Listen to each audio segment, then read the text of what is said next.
Ukraine's interceptor drones are already flying in the Gulf states, but Ukraine's President Volodymyr Zelenskyy has been dropping hints.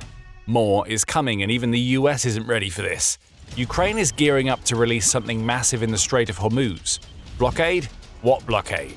Iran can't stop what's coming as Ukraine is stepping up to deliver the exact thing that Iran's regime never wanted to see in its vital waterway.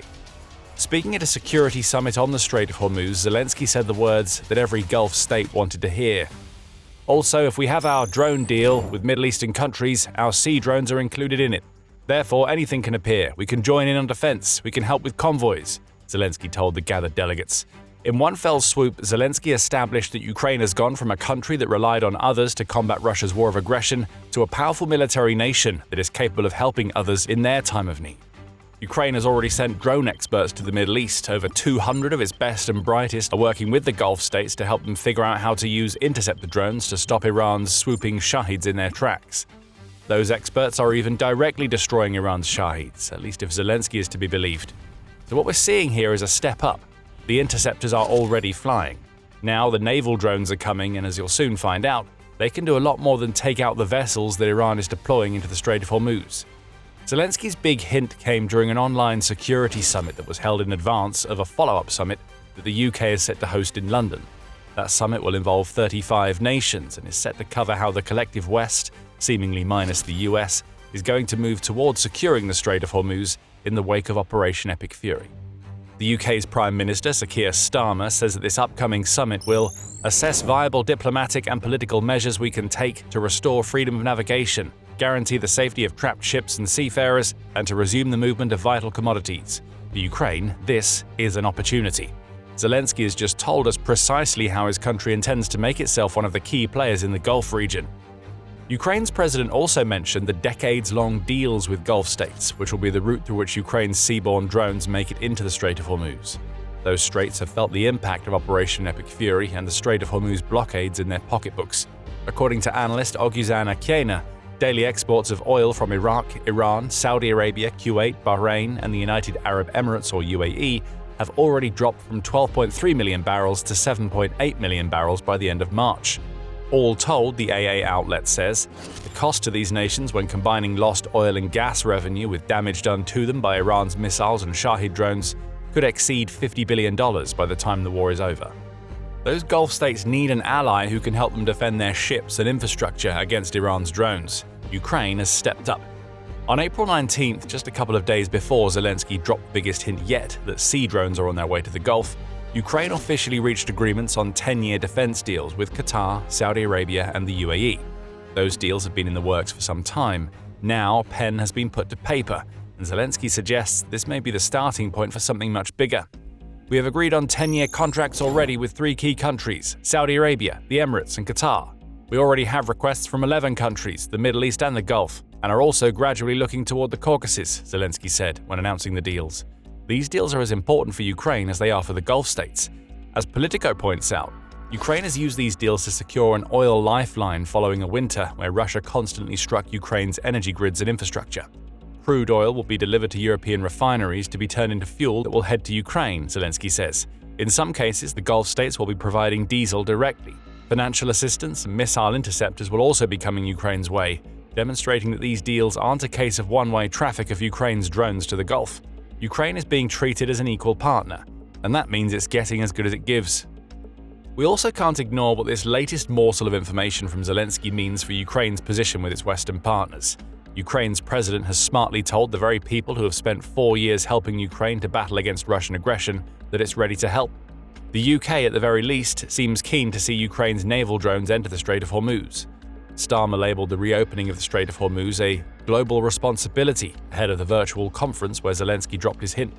We must reassure commercial shipping and support mine clearance operations to ensure a return to global stability and security, Starmer has declared. Part of reassuring commercial shipping will be ensuring that non-military vessels have protection against future Iranian Shahid and fastboat raids. Ukraine's naval drones are perfect for that task. The UK recognizes that fact, and it has already said that Ukraine could play a useful role in the reopening of the Strait of Hormuz. That useful role isn't limited to providing naval drones and interceptors. Ukraine has experience in dealing with blockades, specifically the one Russia tried to put in place in Ukraine's key food security corridors in the Black Sea. Granted, Ukraine was dealing with Russian warships operating as part of the Black Sea Fleet, rather than the drones and fast boats that Iran is using in the Strait of Hormuz. But many of the weapons that it used to clear that blockade, including the naval drones that now seem to be heading to the Gulf, were key in that operation. Ukraine has the blueprint and, most importantly, the combat-tested expertise that demonstrates its drones will work in the Gulf. Ukraine's drones are ready to go. But there's one unexpected barrier that the country may have to overcome. We mentioned earlier that the US wasn't formally involved in the conference where Zelenskyy made his announcement. There could be all sorts of reasons for that, but one of them may be that the US believes that it has its own solution for the Strait of Hormuz. America has responded to Iran's blockade and the regime's refusal to negotiate a deal that suits the US by creating a blockade of its own. For that reason, Zelenskyy dropping the kinds of hints that he has just dropped will be as much of a shock to the US as it is to the Iranian regime that wants to dominate in Hormuz using its asymmetric tactics. At the time of this video's creation, the US blockade was still in force. On April 20th, US President Donald Trump announced that the US has no intention of lifting the blockade until a deal is reached with Iran. Trump seems happy with the blockade's effects. In an April 20th post on Truth Social, Trump declared that the US blockade is absolutely destroying Iran and that it's costing the Iranian regime a staggering $500 million per day. The US and Iran also don't seem to be getting much closer to striking a deal that would end the US blockade. Despite talks being ongoing, both countries are engaged in tit-for-tat threatening of each other. Also on April 20th, Iran said that it would retaliate after the US seized an Iranian cargo tanker the day before. Trump has claimed that the US will start attacking civilian infrastructure in Iran if future negotiations fail, while Iran is still far from a certainty to even turn up to the latest talks in Pakistan. So the Strait of Hormuz situation is still unstable. And the question has to be asked, would the US be happy to see Ukraine's naval drones enter the waterway? That's a difficult question to answer. On March 5th, which was around the 1-week point of Operation Epic Fury, Zelenskyy claimed that the US had asked for Ukraine's help to combat Iran's Shahid drones. Ukraine's president said at the time that Ukraine would be more than willing to swap its interceptor drones and expertise for Patriot air defenses with the US. Trump seemed open to the help at the time. He even said that he would take any assistance from any country in the wake of Zelenskyy's remarks. But just 11 days later, The Independent was reporting that the US had snubbed Ukraine's offers to help by providing its drone tech. As is so often the case, Ukraine doesn't quite know where it stands with the US. That leads us back to Zelenskyy's big hint. If the US doesn't want Ukraine's help in the Strait of Hormuz, then Ukraine won't chase it. It will bypass. That's what the decade-long defense deals with Gulf nations are really all about, as Ukraine is setting itself up as the supplier of key weapons to nations that have been impacted by American and Iranian actions in the Strait of Hormuz. Let's come back to the weapons themselves. Ukraine's interceptor drones are already flying in the Gulf region. Now Ukraine is stepping up to deliver naval drones to its new Gulf partners. But will these drones really make the sort of massive difference in the Strait of Hormuz that could end the blockade once and for all? Before we answer that question, this is a quick reminder that you are watching The Military Show. If you haven't subscribed yet, now is the perfect time before we get into what Ukraine's sea drones really have to offer. Now, we know the basics of sea drones. These unmanned surface vessels are remotely controlled and can be used to deliver powerful warheads to ships. That's all well and good, and Ukraine has been using its naval drones for that purpose in the Black Sea for years. But Ukraine never stands still. It innovates constantly, and some recent developments in the sea drone space have taken these weapons from being a nice-to-have in the Strait of Hormuz to potentially blockade-ending assets that the Gulf states and the Western nations that want to reopen the waterway could use. First, we go back to March 17th. On that date, Militani reported on a remarkable achievement made by one of Ukraine's Magura V7 drones. This achievement hadn't been made public until this point. It actually happened in September 2025 when Ukraine was taking part in the NATO REPMUS and Dynamic Messenger exercises that were held off the Portuguese coast. Those exercises involved Blues, which were the NATO forces, and Reds, which just so happened to be using Ukraine's Magura V7 drones to combat NATO's warships in a wargame scenario. 5 scenarios were created for these wargames. In all 5, the Reds defeated the Blues.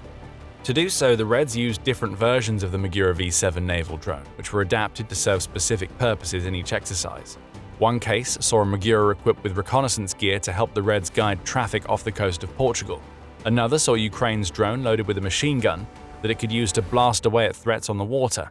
But the biggest achievement for the Magura by far was the simulated sinking of at least one NATO frigate. Under the rules of the war games, a victory was counted if one of Ukraine's drones managed to lock onto a target, such as the radar system of a ship, without being detected by the Blues.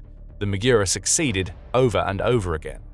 This is the type of naval drone that is going to be heading to the Gulf, and Iran has to be worried. The Magura V7 has been around since 2025.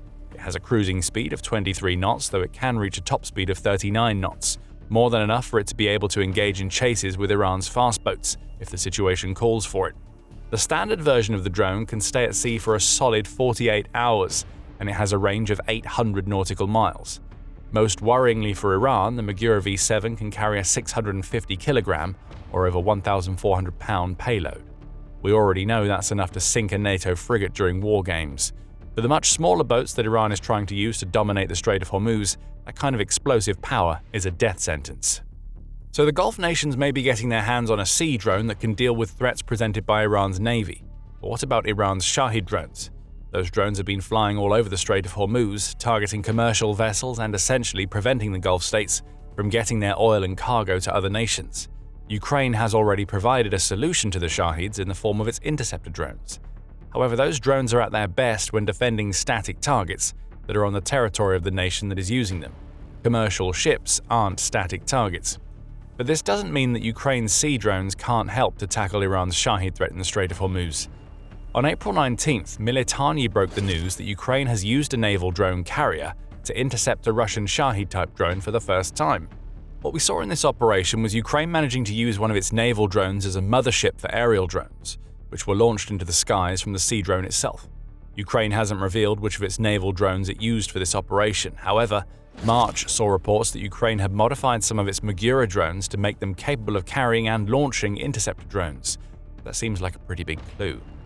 Ukraine has also released footage of its world-first achievement. The video shows one of Ukraine's interceptors hurtling into the skies after being unleashed from the deck of a naval drone. The view then switches to that being captured by the interceptor as it bears down on the Russian Shahid drone. Static follows. The drone scored a direct hit. And just like that, Ukraine has revealed that it has expanded its ability to deal with aerial drone threats. The concept of launching aerial drones from a naval drone isn't new for Ukraine. It's done it before, primarily using FPV drones launched from its sea drones to take out much larger Russian aerial assets such as helicopters. But this is the first time that we've seen Ukraine's new breed of interceptors being launched from one of its sea drones. The synergy is clear to see. Ukraine is already shipping interceptors into the Gulf region. Now it's showcasing new abilities in its sea drones that allow the Gulf states to sail their interceptors into the Strait of Hormuz. Think about the possibilities here. The likes of Saudi Arabia and Qatar will be able to send their tankers into the Strait of Hormuz alongside a hidden Magura presence. If a Shahid emerges, the Magura pops up and unleashes an interceptor. And if a fast boat attempts to intercept, the Magura can fire on it with a machine gun or, if needed, obliterate the boat using its massive explosive payload. And on top of all of this, we can't forget what Ukraine's naval drones have achieved in the past. These drones are one of the biggest reasons why a third of Russia's notorious Black Sea fleet had been taken out by March 2024. Naval drones, along with missiles and aerial drones, have been hitting Russia's warships so hard that they've been forced to withdraw from Crimea. Now those ships linger in the mainland port of Novorossiysk, having been pushed away from Crimea. Russia's warships rarely sail now. They know that Ukraine's sea drones await them. Ukraine has also used the types of drones that Zelenskyy hints are coming to the Gulf to disable at least one Russian submarine. Iran just so happens to have an estimated 28 to 30 submarines in its fleet. Those subs aren't safe if Ukrainian sea drones enter the Strait of Hormuz. Ukraine has also used its naval drones to attack the Kerch Bridge that links occupied Crimea to the Russian mainland. So you can throw strikes against sea-based infrastructure into the mix of what Gulf states are going to be getting from Ukraine. We wonder if kamikaze Magura drones will soon be finding their way to Iranian ports to stop fast boat launches at their source. It's this level of versatility that makes Ukraine's sea drones such a vital asset in the Strait of Hormuz. Almost nothing that Iran might deploy from that waterway will be safe from these drones. Shahids can be taken down by interceptors launched from the decks of Ukraine's naval drones. Any boats that Iran sends into the Strait of Hormuz, from fast boats to warships and even to submarines, are at risk. Ukraine's drones can hit them all. And with Ukraine having over 200 of its drone experts already stationed in the Gulf region, Ukraine's new partners will be able to learn about and deploy its new drones based on a blueprint that has already been proven to work against Russia. As for Ukraine, it will take another huge step toward becoming a powerhouse player in the Gulf region when its sea drones arrive. Thus, Ukraine's transformation will be complete. When Russia invaded in February 2022, Ukraine had a military that largely relied on Soviet-era equipment. It still managed to survive, and waves of Western support helped in the years that followed. But Ukraine is now so much more than it was. The country leads the world in drone development, and it has the solutions that the Gulf nations need to reopen the Strait of Hormuz. Ukrainian naval drones are about to be unleashed into the one place where Iran doesn't want to see them. The regime can't do a thing about what's coming. Ukraine's latest move just adds to what it's already been doing in the Strait of Hormuz. We've touched on interceptor drones and 10-year deals in this video. Now find out how Ukraine is using its wealth of experience in dealing with Russia to turn itself into one of the most important partners that the Gulf states will ever have. Check out our video, which covers how Ukraine is building unexpected alliances and what all of this means for Russia. And if you enjoyed this video, remember to subscribe to The Military Show to ensure you never miss our coverage of the latest developments in Ukraine and the Gulf. And thank you for watching.